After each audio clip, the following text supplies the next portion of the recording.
the rise and demise of Gabon's deposed political dynasty. Minutes after Ali Bongo had secured a third term of office on Wednesday 30th August 2023, Gabon's military officers huddled together and broke the news to assembled media they were seizing power from President Ali Bongo Ondimba and had snatched control of the presidential palace in Libreville. In a stunning coup d'etat, the Bongo family were to be ousted from the government after a 56-year reign and placed under house arrest. Ali Bongo was still freshly celebrating securing a remarkable third term as leader of the oil-rich yet poverty-stricken nation after the Central African states ratifying election body announced him official victor over the 13 other candidates. However, in keeping with past elections in Gabon, serious concerns were raised about due process, voting irregularities, and lack of transparency as citizens went to the polls. Foreign media were banned from setting foot in Gabon to cover the voting, and no international monitoring representatives from the United Nations or European Union were permitted to be present. It was neither the first time a President Bongo victory was alleged fraudulent. After the 2016 poll, Gabon's opposition leader Jean Ping claimed the vote had been rigged and demanded a recount after Bongo was declared winner on a wafer-thin margin.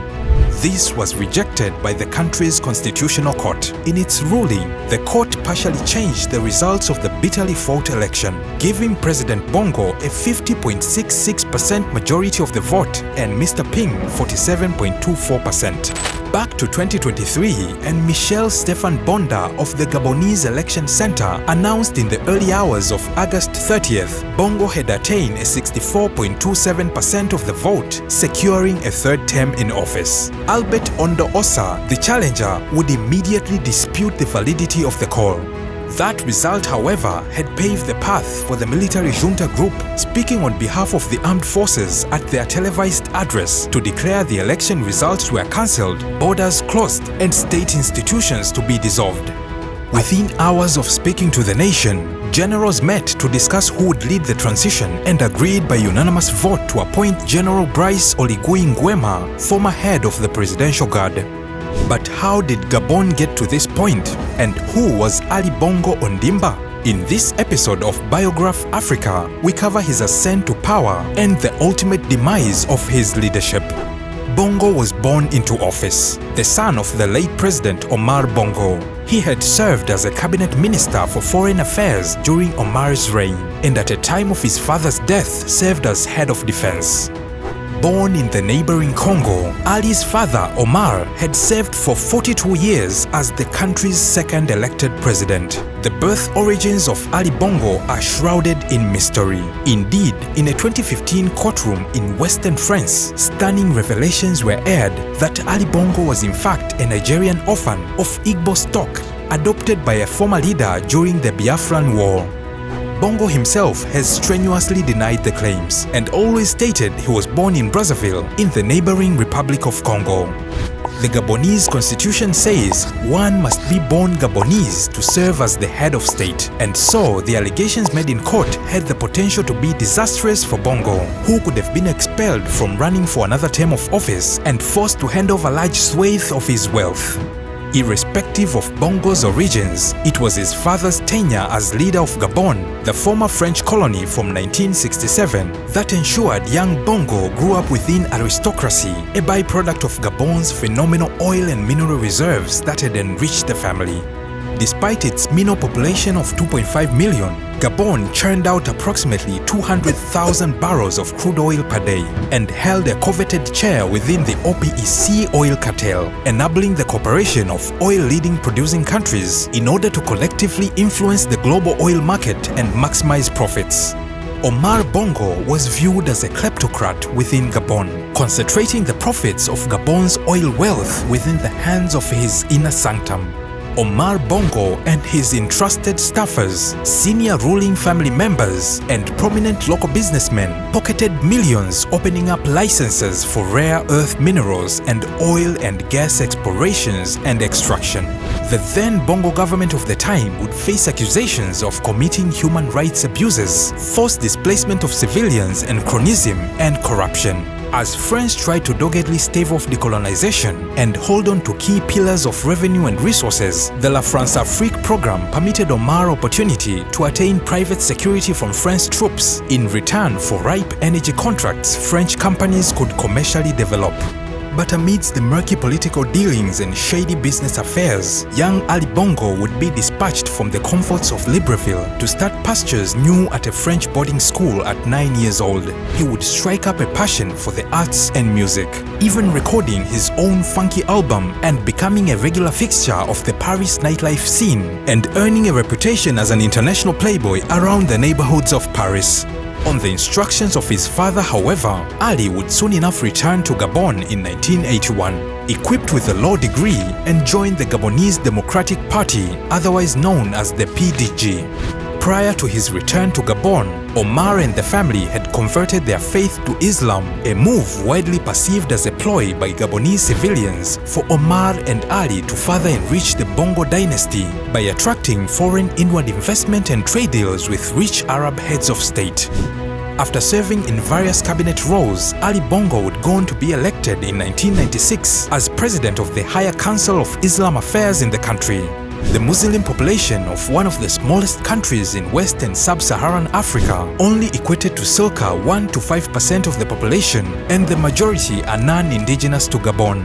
This did little to quell doubts as the real motives of the Bongo family's faith conversion, with many of the Muslims resident in Gabon originally migrants and equally distrusting of the native Gabonese community of many different faiths. In late May of 2009, all would change as Omar Bongo would be admitted to a Spanish hospital for continued treatment of intestinal cancer. He passed away on the 8th of June. In a televised address to the nation marking the death of his father, Ali urged citizens for calm and serenity of heart and reverence to preserve the unity and peace so dear to our late father.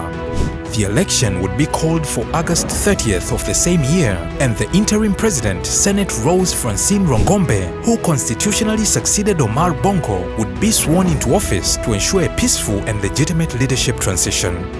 Ali Bongo would be appointed the PDG primary candidate and would go on to claim election victory on August 30th amidst a web of allegations of fraud, voting irregularities, and intimidation tactics being deployed to civilians to coalesce them to vote in favor of Bongo.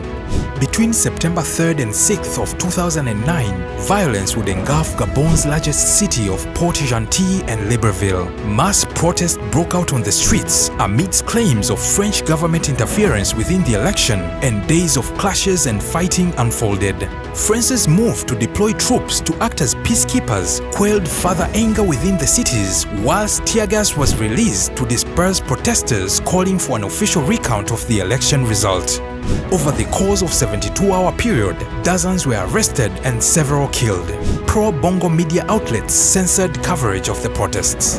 Bongo would ultimately then be sworn in as Prime Minister on 16th of October 2009. But Bongo's run for a second term would be fraught with even more challenges than his initial run to power in 2009. In August of 2016, the Gabonese would return to the voting booths. Formidable, popular competition awaited in the form of Jean Ping, a former diplomat and ministerial ally of Omar Bongo, who had previously served for the United Nations as President of the General Assembly and Chair of the African Union. Ping even had 2 children with Pascaline Bongo, Omar's daughter and Ali's sister, though it is widely known the siblings shared a hostile, fractured relationship.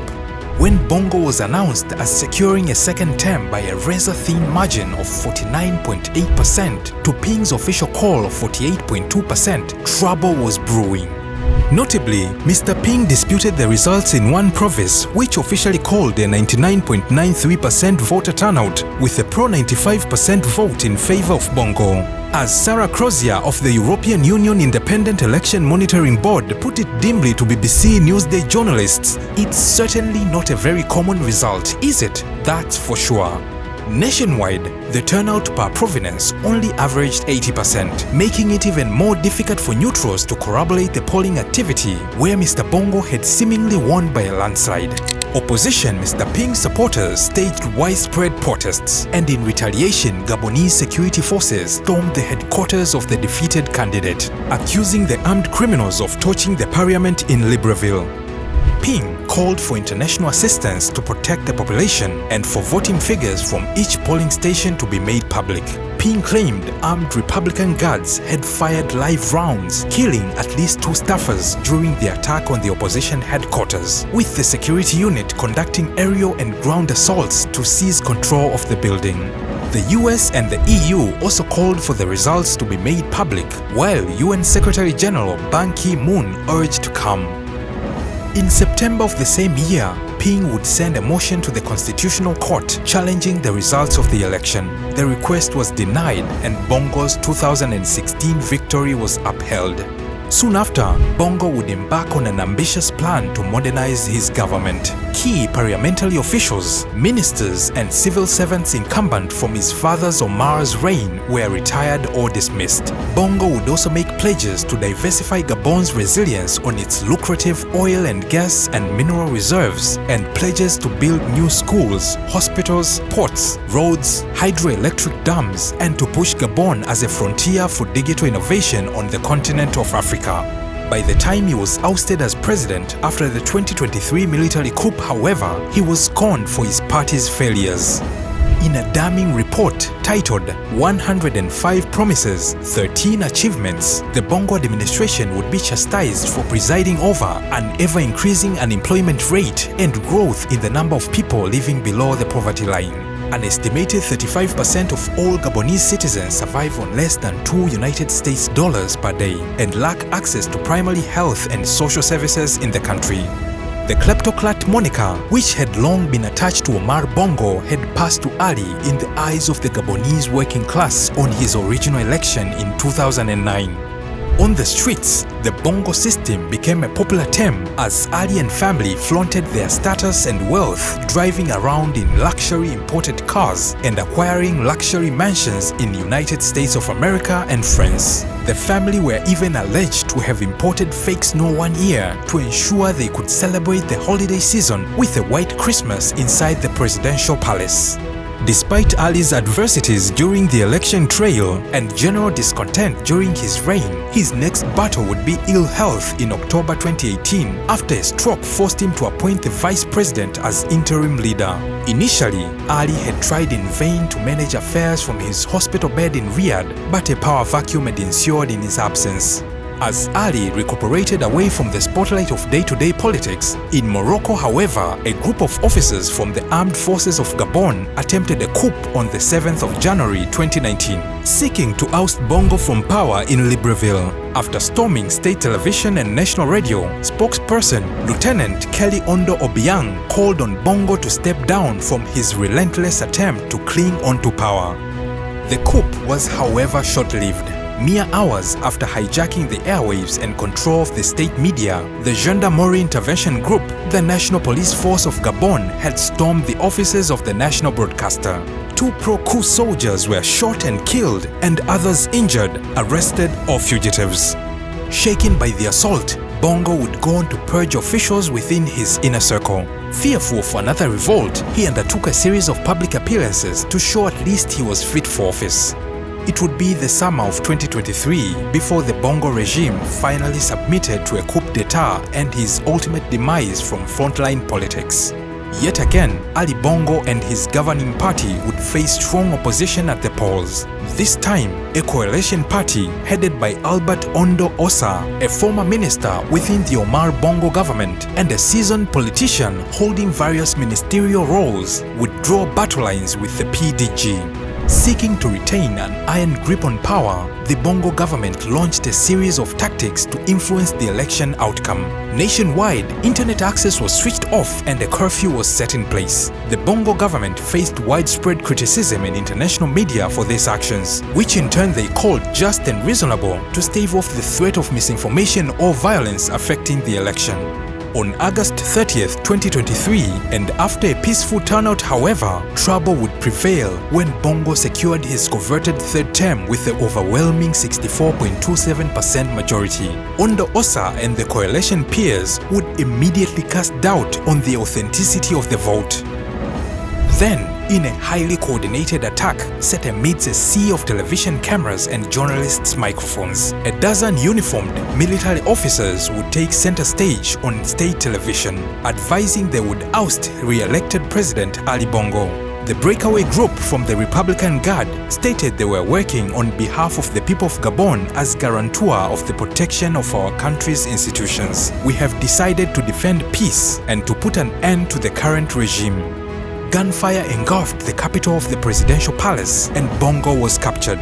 A curfew was installed, prohibiting free movement from 6 p.m. to 6 a.m. nightly by civilians until further notice. Then, in a stunning twist, the military announced that the cousin of Ali Bongo and a former bodyguard to his father, General Brice Clotaire Oligui Nguema, had been unanimously designated president of a transitional committee to lead the country. Nguema at the time of the takeover ranked as chief of the elite Republican Guard, the Gabonese army highest position of office. Ondimba, President of Gabon, and I'm to send a message to all the friends that we have all over the world to tell them to make noise, for the people here have arrested me. UN Secretary General Antonio Guterres condemned the coup and would call on uniformed officers to provide safe passage for the Bongo family. Meanwhile, French government spokesperson Olivier Véran noted France condemns the military coup underway in Gabon and is closely monitoring developments. At the time of detention and ultimate loss of power, 9 members of the Bongo family sat under investigation in France, with some facing preliminary charges of embezzlement, money laundering, and other forms of corruption, according to Shelpa, a French NGO dedicated to accountability in public office. Investigators had linked the families to more than $92 million in property acquisition in France, including the purchase of 2 villas in Nice. 14 years as president and a lifetime in politics had come to a shattering end for Bongo and the family, who collectively reigned for 56 uninterrupted years. –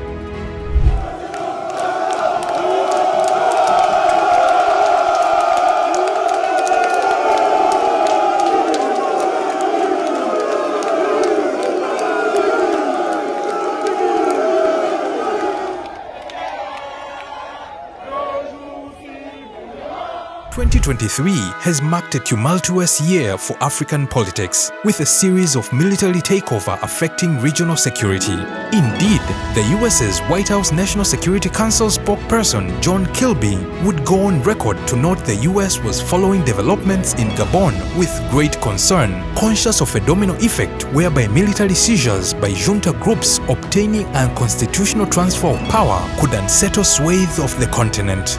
It remains to be seen if General Nguema's stated ambitions for a new era of peace, stability, and dignity will bear fruits in Gabon.